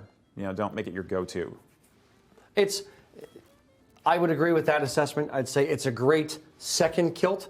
It definitely has an earthier, more natural kind of feel to it, and in a way that the regular tartans don't. It's not quite as crisp, but that's the lure of it. That's the attraction to it. Yep. Yeah. Great with brown accessories. Yes, imagine absolutely yourself. great with brown. Yep. Great with tweed jackets and vests. Great with colored hose. Absolutely. Yeah. Mr. Mack, next one, pretty please. All right, since we're over near the swatches, we have William asking, what is our best-selling tweed? Best-selling Best-selling. tweed. Best-selling. Best-selling tweed is probably Highland Green. It is very, very versatile in the fact that the Highland Green tweed that we carry for the jackets and vests matches very well for both ancient and modern color palettes. It blends very well with both of them. The best-selling it's not really tweed. It's the thorn-proof the fabric. It's the gray Braemar. Gray Braemar is probably jacket, the best-selling colored fabric. I'll put it that way because it's not really tweed, but it is a great seller. It's what I would call a mid-gray. I begged and begged and begged the jacket manufacturer to carry a middle gray, not charcoal and not cream, but something right in the middle, right in the sweet spot. It goes great for guys with salt and pepper kind of beards or salt and pepper hair. It really is a very distinguished look. It is probably our best selling colored jacket. RL's the best selling period because it's reasonably versatile. But for tweeds or colored jackets, the gray Braemar is probably our best selling jacket specifically. And it's great for collectors because it can go with any tartan. It's neutral. Yeah. So that's the thing. Neutrals tend to be more popular than colored tweeds. Guys can either instinctively know what tweed they want that's going to match their tartan perfectly, or they can sweat blood over making a decision over which one they want. There's a couple of tweeds. I have the one in the vest. It's the Gamekeeper's gray, I think. I think it's called got a little Gamekeeper's. hint of brown in it. It's basically, it's a nice dark and light grays marled with a brown and a touch of a red, like a rust kind of. Great matchability with that one. And just ask Lucas. He can tell you. He can help you find it. That's kind of what you want to go for, though. Is basically a neutral that has some flex in it will give you more flexibility. Flexibility. Get it? See what I did there? I didn't even plan that. Versus going with an ancient tone like the Highland green, because it goes for sure with an ancient tartan and modern. Yeah. Think of it this way: when you're going to get a jacket, if you have one kilt and you want one jacket, then if you like green, great, get the green that tones with the kilt. If you like blue, great, get the blue that tones with the kilt. If you have a weathered kilt and a modern kilt, then the gray is going to match both. If you have an ancient and a modern, then the Highland green will match both, or the gray will match both. It's just making sure that you're getting versatility and usage out of the jacket if you have more than one kilt. Yeah. If you only have one, then just match the one you got. Where do browns stand?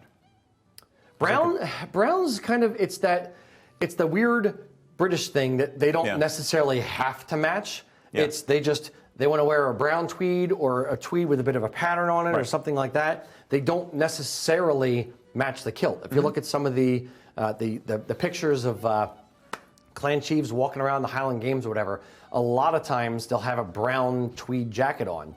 And brown is probably, outside of Highland wear, brown is probably the most popular color for tweed. Yes, absolutely. A lot of times they'll have a brown tweed jacket on that does or does not match the kilt, and they don't care. This is the pattern they like, that's what they're going to wear. Right. And there's a certain freedom in that, not really giving a hoot. But being Americans as we are, or Canadians and that kind of thing, we tend to lean towards the matchy-matchy more than they do over there. Yeah. So because we live here, because we tend to lean that way, I'd say the Highland green or the gray. Yeah, those are your go-to. Yeah, absolutely. Mr. Mack.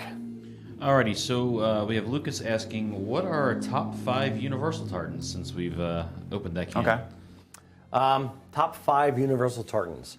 With no bias whatsoever. Fair.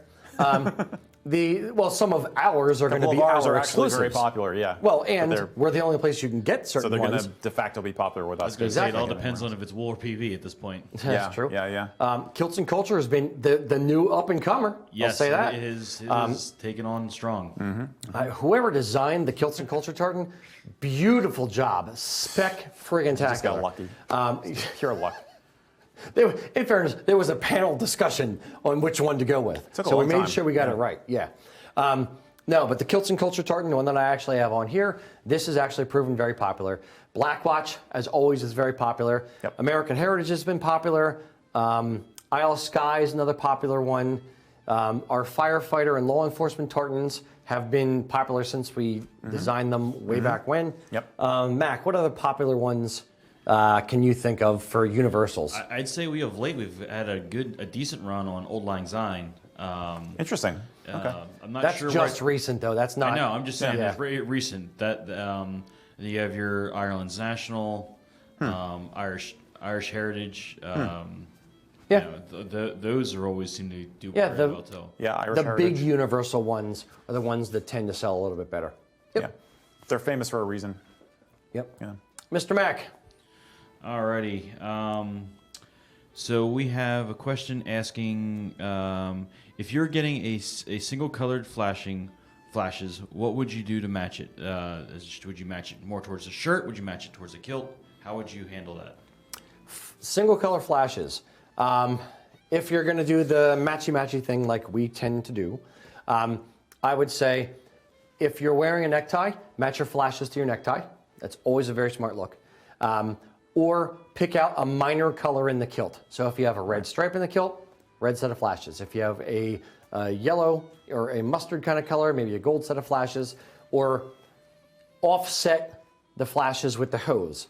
So in the case of Blackwatch, I might do navy blue hose and bottle green flashes to kind of mimic the colors that are in the kilt. Yep. There's also the military thing. You could just wear red flashes with Blackwatch and not really have to fuss too much about it. Yep. But I like to think of the flashes as a little pop of color in the outfit, the same way as the necktie. So I like to kind of balance it out that way and just add a little flair here and there. Yeah. Yeah, but that's basically, it's either the tie or an accent stripe in the tartan. Yeah. Or if you're wearing a pocket square, maybe something like that. Maybe. Maybe. Yeah, I think accent stripe would be my first go-to. Yeah. Indeed. Mr. Mack. Alrighty, I think for our last question for this this area, what are the differences between wool and premium flashes other than the material? The material and the maker. It's that's an easy one. Ta-da! Yeah. There's really not any difference. It's just slightly different colors. One's woven in wool, one is polyester. That's it. Yep. Cuts the same. Yeah, They're not- cuts the one's same. not They're cut both double differently. flags. They both have the elastic with adjustable. Yep. So, yep. The wool ones are a little bit nicer, I'll say that. Cool. Where are we off to next, Mr. Mack? All right, we are heading to sporrans, kilt belts, and shirts. Hi guys, how you doing? Howdy, everybody. We are now in front of our sporrans. One thing I forgot to mention before, jackets. They're over that way, that's why I'm pointing that way. Jackets are on sale now through December 24th, 2020. If you're watching this video after the fact, sorry you might have missed it. If you're watching it now, jackets are on sale. 20% off, Eric, or 25% Yes, off? 20% off jackets. There's some other sales going on too. Yes. The other sale we have right now, sporrans. Sporrans are on sale. And we are going to, this is the exciting segment. I'm so excited. Don't I seem it? Sporrans on sale, and we are unveiling 2, not 1, but 2 new sporrans. We have our Fenrir collection, our Nordic stuff. We have our belt buckle. We have our kilt pin. We have our day sporran. Now we have a Fenrir dress sporran. The Fenrir, the lure of Fenrir. Eric, I'm going to butcher the hell out of the this. Fenrir Day right here. Yeah, the Fenrir Day right there. Which, by the way, again, you won't be able to see this too clearly on the site, but this is one of my go-to designs because A, Nordic heritage, B, it's nice and rugged. I'm hoping my mic can pick up how hefty the snap is on these things because the snap is freaking awesome. The beauty of this one is that it's actually 2 designs in one. We have the Fenrir on the flap, and then we have these guys with drinking horns underneath. It only looks like knotwork when it's closed, but when it's open, you actually see the guys with the horns. Yep. Totally awesome. We actually had the same or similar kind of thing on the new Fenrir dress sporran. On the body of the sporran, on the leather body of the sporran, we had the 2 guys with the drinking horns underneath the tassels. It's kind of just subtle behind it. Yep. And on the cantle itself, we actually have Fenrir and Tyr with his hand in Fenrir's mouth, binding the evil Fenrir. Yes. Yes, that's the basic story. Eric knows more the mythology than I do. That's Fenrir, the basic mythology. Yeah, Fenrir, force of chaos, bound by Tyr, bound by the gods to prevent him from destroying the world. But he would only allow them to bind him if he said, well, I'll take your dare if one of you is willing to put your hand in my mouth as collateral. And Tyr was actually willing to do it. So he got his hand cut off, but thanks to the sacrifice, the world was saved. Fenrir, wolves in general, just are kind of a really cool symbol of strength and independence, and vitality. So it doesn't have to be chaos, but it's a classic Nordic thing. No, I just love the symbol of sacrifice and the symbol of self-sacrifice in the new cantle, the ephemeral sporn we have. So there's this one and new sporn number 2. We couldn't do all this pagan Viking stuff without a bit of fun Christian stuff. So we're coming out with a new collection based on the Book of Kells. The cantle that's actually on this sporn is effectively straight from the Book of Kells. My wife did a wood carving table for me that I actually have in my basement. Oh, really? It's a pretty cool looking table. Okay. And this is very, very similar to the carving that she did for me, because that was out of the Book of Kells. It's one of the pages in the book. Actually, it's literally, the thing is shaped, semicircle. It looks like a cantle. Yeah. And as I was flipping through the book, trying to be inspired for what our next collection was going to be for buckles and kilt pins and whatnot, I saw that and I was just like, that literally is the cantle. We have to do this. So it has the 4 apostles, Matthew, Mark, Luke, and John, in their zoomorphic form on there. The shoulder of the cantle actually has Celtic knotwork going up it. Again, the actual design of this particular knot was taken from the Book of Kells. And then we have the Trinity bells on the tassels down here. This is going to retail, this is the black bovine version of it. This one retails for about $240, I believe, $240 or $220. Okay. We don't have this on the website. If you want to see it, send an email, sales@USA Kilts. Yep. Lucas will take a picture, or one of the guys will take a picture and email this back to you. And we the also pictures will not do it justice. We will get our professional photography done soon, but it is gorgeous. It is actually hands down now my favorite cantle. Yep. Because history, it's beautiful. Yep. And the leather version, the ephemeral one, is going to be, I believe, $220 on the website. Again, it's a nice, sturdy leather dress sporn, and it also has suede on the inside, as well as spot for your credit card, for your change, and a little key clip in there as well. It is, we spared no thoughts in designing our sporns. I'm all out of thoughts. I think the suede's actually a good point, I would say, because it's an underrated feature of a good sporn, because you can actually see what the heck's inside your sporn. Yeah. If you just have it all black down there, it's like you're going into the abyss to try and find your keys, but the suede in a contrasting color just really helps a lot. Yeah, absolutely. Yeah. So, Mr. Mack, now that we have unveiled the beauty that are the new sporns, what do we have for questions? All right, so we have Bill asking, is faux fur available and can it be customized? Faux fur, potentially customized. Sure, we'll shave shapes in it. So I don't know what you mean by customized. However, potentially, yes. Send an email to sales@usakilts.com. We do not have the faux fur sporns on the website, but we can potentially do that. One thing to keep in mind, it's still real leather gusset, real leather backing, but the fur that's on the front of the sporn, yes, we could most likely, I believe, still do fake fur. Mr. Mack, next question, please. Alrighty, we have William asking, do you offer a brown day sporn in a pin style? We did. We did. We are going to be offering a brown pin sporn again.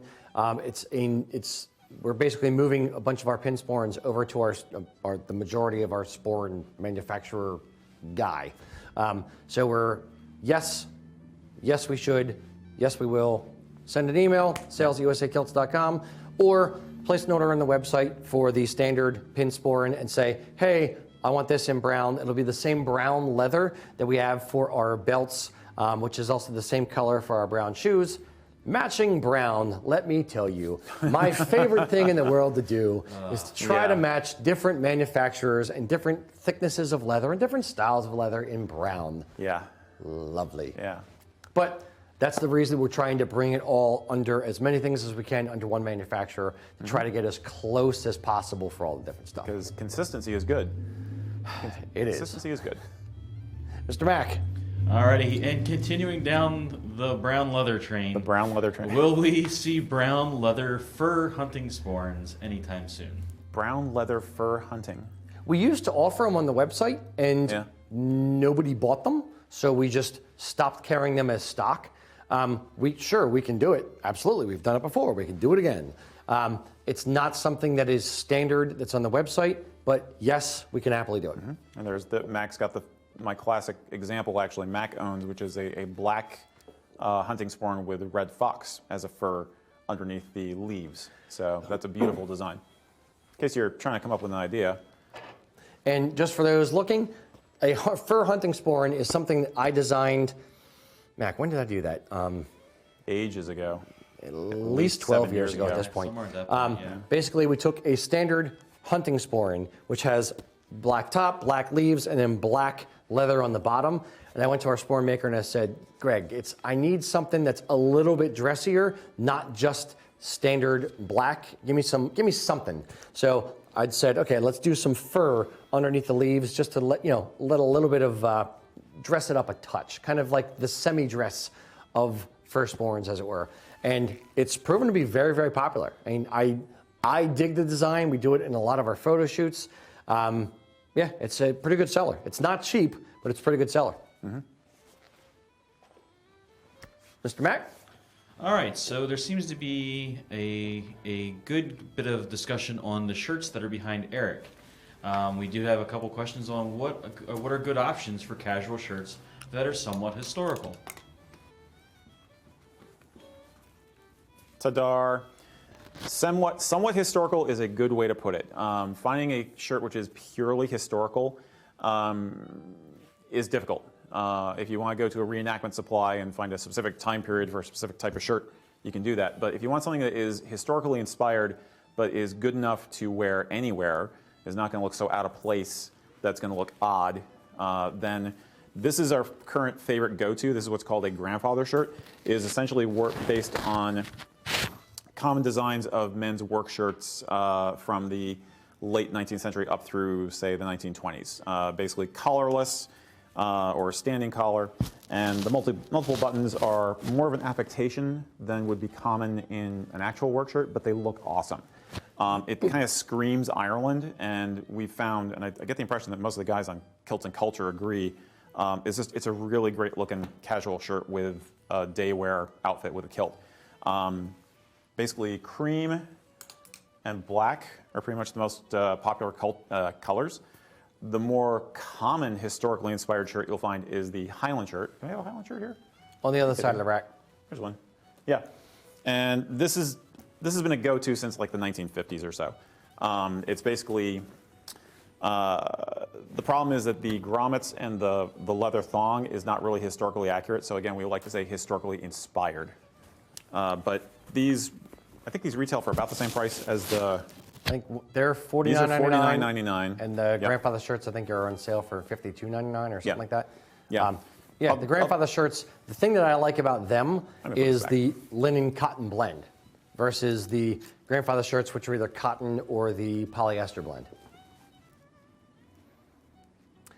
Mr. Mac.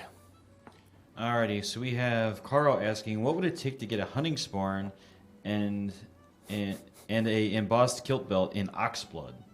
What would it take? It would take money. That's all it takes. Ox blood, or I think our sporn maker, and you can also make belts, obviously. I think he has ox blood or something similar or something in that vein. Send an email, sales@usakilts.com. We'll sort you out. Mr. Mac? Alrighty, and along those lines, we have Todd asking, is it okay to wear a brown sporn with black belt or vice versa? Brown sporn with a black belt. Yes, it's been done. In America, we tend to do the matchy-matchy thing. We don't tend to mix leathers nearly as much. In Scotland, yes, they would mix leathers. They could wear brown shoes with a black sporn, or a brown belt with a black sporn, or a brown sporn with a black belt. So it's not something that they get too fussed about. But here in America, typically we tend to match the leathers. I know what Eric's going to say, so I'm going to steal his thunder and say there are some sporns that actually mix brown and black leather. I win. You may steal my thunder, but you don't have the example to show off. This is true. I'm by the dress sporrans. Ta-da! So yeah, there are some cool sporrans that mix both brown and black together that helps marry the two different colors in one item, so it doesn't look weird if you're wearing a black belt or a brown belt with it. It's like having a watch that is both gold and silver, so you don't have to worry about other accessories. It's the same principle. Yeah. Something like this will go fine with a black belt. And we have this, and we also have a brown flapped semi-dress sporran with a gray bovine fur on it, which is very nice. Sure. Let's do one more. And remember, boys and girls, sporrans are on sale, 20% off now through December 24th. So 2020, in case you're watching I may this have later. been mistaken. The jackets might be 25. I think the jackets are I think the 25, jackets are actually sporrans are 25% 20% off, and jewelry, where we're going to go next, is going to be 20% off, or it is. So, Mr. Mack, one more question on the sporrans. All right. This is actually a pretty good one.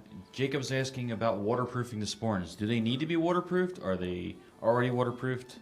No, they don't need to be waterproofed. Yeah. They're not waterproofed already, but they don't need to be. Let's do another one. That was a quick one. All right. Boom, boom, boom. Sorry, dude. So we've got Greg asking options for someone rather tall and broad. A sporran always looks very small on him. What would his options be? Good question. It's a very good question. I would say this. Send an email, USA Kilts, salesusakilts.com. We can potentially have a slightly larger sporran, like basically just tell our sporran maker, hey, increase the scale for this one, use the laser etching machine, and cut it out at X size and make it a little bit bigger. On a dress sporran, that might prove difficult because the cantle is set. But for the for a day sporran or for a semi-dress, it might be possible. My creative, expensive answer would be to consider goat. It'd cost you a lot for a dress sporran, but goat, very traditional, especially if you want to do the more retro Victorian look, and the hair is usually pretty long. Yeah, something with a little bit bigger hair. Yeah, something with a bit more length to it would probably be really good. Yeah. Now, if you have a problem with like getting your hand in, if you're a real big dude and you have a problem getting your hand in, let us know, and we can also have them make a sporran with a little bit wider gusset. So instead of being like 2 inches between the panels, the front and the back panel of a sporran, maybe we can make it 2.5 or something. You don't want it to be too wide that it like droops in the front, but we could probably sort something out for you. So, cool. All right, Mr. Mack, where are we off to next? As Rocky has teased, we are heading over to the women's department where we will find jewelry and wall art. I know a few of you have already asked what those things were behind Eric earlier in the program, but we'll get a little bit into that. So load your questions in there for that, especially with Christmas coming up. You got to think of the wife, girlfriend, or the wife and the girlfriend. I don't know. It just depends on how you are handling things. And we are back. Hear ye, hear ye, hear ye. Wife and girlfriend. Wife and or girlfriend. future ex-wife and girlfriend. Yeah. The something ladies like that. in your life. Yes, all the ladies. All the single ladies. All the married ladies. Oh, whatever. I don't know. All the ladies. It's a little late. Fair enough. We have jewelry in the store. All of our jewelry is made, well, I shouldn't say, well, it's all made either U.S. We have some pewter stuff made in the U.S.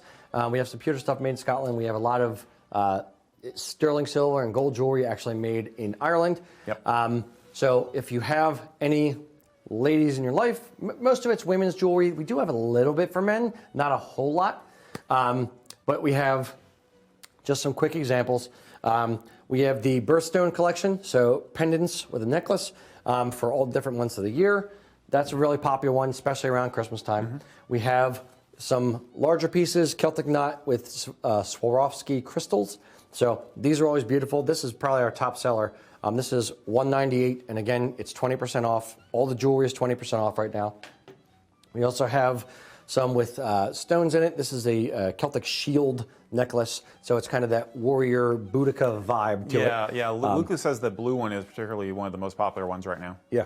So this is another thing of beauty here we got. We have purses for the ladies. Those are all made in Ireland, Irish tweed. We have sweaters. We have mini kilts. Products galore. So whatever questions you got, load them in. Mr. Mack, take it away. All right, so we do have first question is from Kilted Tennessean again. Do you carry Welsh love spoons? Not yet. Yeah, there was a company that did the Welsh Love Spoon Company. Yeah. Oddly enough. Yeah. They're still around, I think. Yeah, I believe they're still around. Yeah. It's not something that we're normally asked for.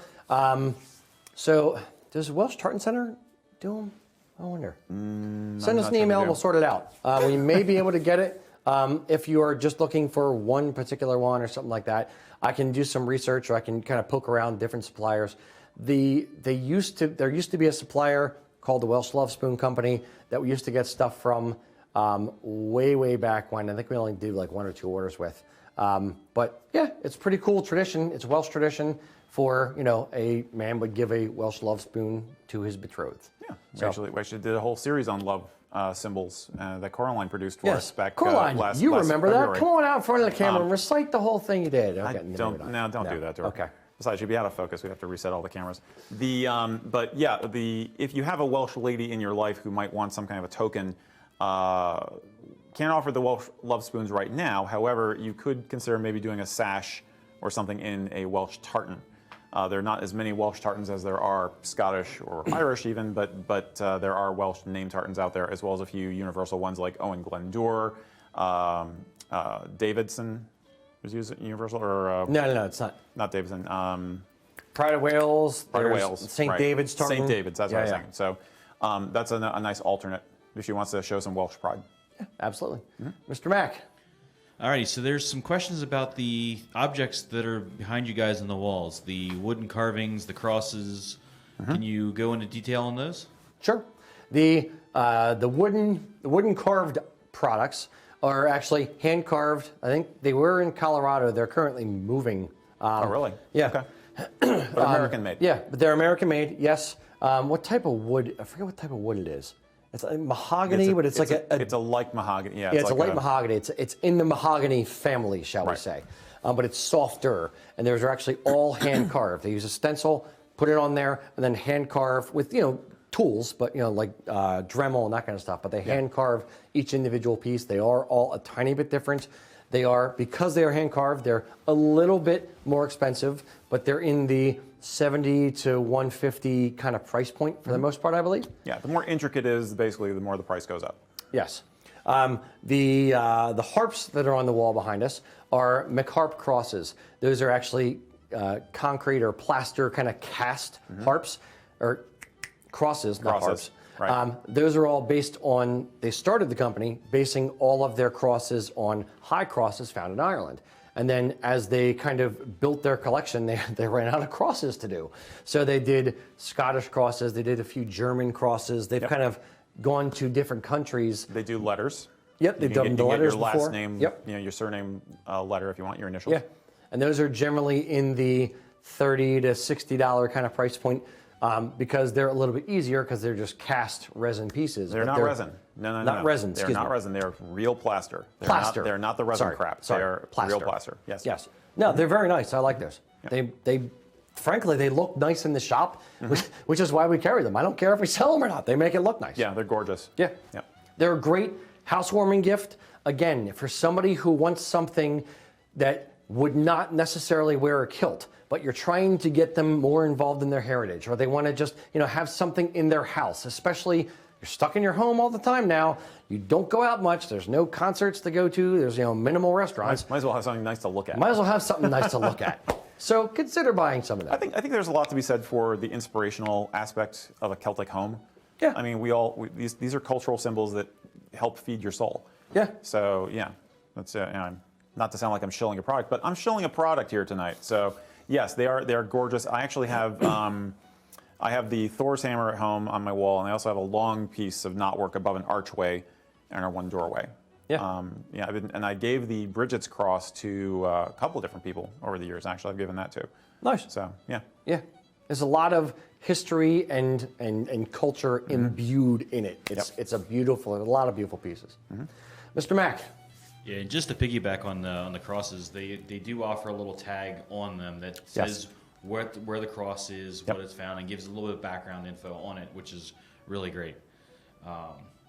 So we do have a question on the famous Irish ring, the Claddagh ring. Which way is it meant to be worn? The Claddagh ring. Gosh. Yes, the I always Claddagh get ring. this confused. I always get this confused. Coraline, you remember your script? Depends on who you remember your ask. script? There's basically, if you are single on your right hand, Oh, she's demonstrating. You guys can't see, but Coraline is actually off camera. She's heart facing away, you're single. Heart facing towards you, you're dating. Okay. If on your left hand, heart facing away, you're engaged. Heart facing towards you, you're married. It's the general Yay, thing. we did it. Yes. See, I even knew it. Teamwork makes the she dream was there work. for backup. She had my back. Yeah. But I remembered it. I'm the lame one here this time. I'm the one who didn't know. Yep. So yeah, we offer a few different Claddagh rings. We have some with birthstones. We have some that are just plain. We have men's. We have women's. So yeah, if you're looking for Claddagh rings, check out the website. I'd say the single most popular one is the one with the emerald. It's technically sold as part of the birthstone collection, but you can't beat the green. And there's also there's an emerald pendant, which is a good match. So if you want to get somebody a little extra something, you can actually do a whole match set with the stuff that's there. But I'd say that is probably the single most unique Claddagh we offer, is the one that's got the emerald for the heart, and it's got some Swarovski crystals, very subtle but blingy along the band. So that's a very pretty piece. For giftware, I'm always a little bit pensive on jewelry for rings from Because the of ring sizing. sizing. So know what size she is, or you are if you're going to buy it. Steal a ring, take it to a jewelry place. But yeah, it's I think May is the green emerald birthstone, and that's the one that we carry in the Claddagh rings as well. Yep. Yep. Yeah. Mr. Mack. Alrighty, we have Scott asking, do we still sell tartan rosettes? No, not really. We had a few. Basically, the deal with tartan rosettes was my wife used to make them from scraps. She made dozens and hundreds and millions of them, and she is a stay-at-home mother to our small child, Liam. Well, not so small anymore. But no, we don't really make them anymore. You can affix or pinch your sash in different ways to make it into a rosette with a pin, but we don't make tartan rosettes in the same way anymore, no. That said, we do have plenty of very nice brooches for sashes, and we do have several ladies who will opt to use a clan cap badge as a brooch for a sash. That's a very nice option. And there's a new product coming out. There is. Another new exclusive. Clan Crest women's brooches. Oh, really? That are, yes, I don't like even think you know about this. one. Yeah. Wow, okay. Basically, for this specific thing. It's think of it as a Clan Crest plate brooch, but smaller. Okay. So it's a little more dainty and dainty, delicate for female sashes. Yeah. Nice. Indeed. Nice. Mr. Mack. Alrighty, we have a question on Aerosades, and how do you wear one, and what size fabric do you need? Yes. Mac. Aerosades. It's folded a certain way. I don't have fabric here to There's demonstrate it. actually a couple of different ways to wear an Aerosade, and you can find there are various guides online. SCA pages will have guides on how to do it. It can be as simple as wearing it over your shoulders, shawl-like. You can belt it and wear it the same way a guy wears a great kilt. You can do both over the shoulder and wrap have it open in the front. It's kind of like a Renaissance circle skirt where you can see an underskirt in the middle, but it kind of floops out around. Floop. Yeah, floop. Technical term, historic term. This is, I know some of you have been asking us when we're going to do a video on how to wear a great kilt. Once we are past the COVID issues and we don't have to worry about the production constraints of this, we are planning on doing a how-to on great kilts. We'll do a how-to on Aerosades as well. Yep. But Aerosades are very flexible in terms of how to wear it. Do a Google image search, you'll find some ideas. Yeah, and we do sell Aerosades on the website. Basically, the amount of fabric needed depends on the size of the female wearing the Aerosade. So I think they start at about 2 yards, and they go up to about 4, depending on the size. And we do every half yard in between. So 2, 2.5, 3, 3.5, etc. Yep. Mr. Mack. Alrighty, we have Lee asking, do we make smaller kilts for infants? Yes. Yeah. We have kids kilts on the website. Don't let the word kids fool you. We can make it as small as, premature to a teenager kind of thing, or a huge and elderly man. So any person. Mr. Mack, next one. Alrighty, there's some questions on what is behind Eric's shoulder over there. I believe shoulder? those are shawls. This shoulder? Yes. Why, yes. Very basic shawl. Ta-da. We sell these in both polyviscose and, here. Is Mr. Director, sir? Am I in camera here? Am I in frame? Okay. Both in polyviscose and wool. By far, I'd say the 11-ounce wool is the most popular. Yep. All the clan tartans are viewable on the website. Simplest of all accessories, essentially. Yep. So, You can wrap it a few different ways. You can wear it, over both arms. You can actually wrap it around the shoulders and pin it up here. You can fold it different ways. It's very, very versatile. It's just a strip of cloth, but it's actually very, very versatile, and it helps keep the chill off. Mr. Mack, I think we'll do one more, and then we'll wrap it up for this episode. My feet cannot take much more standing. I will do a quick shout out for the fact that we have introduced several new sweaters, which you can see a couple of them behind me, but these are new to the company also. So another very good gift idea and another great way to show some heritage and also be cozy and comfy, which is good. Merino wool, specifically for women's sweaters, the current fashion trend, if you will, is longer sweater kind of coat things.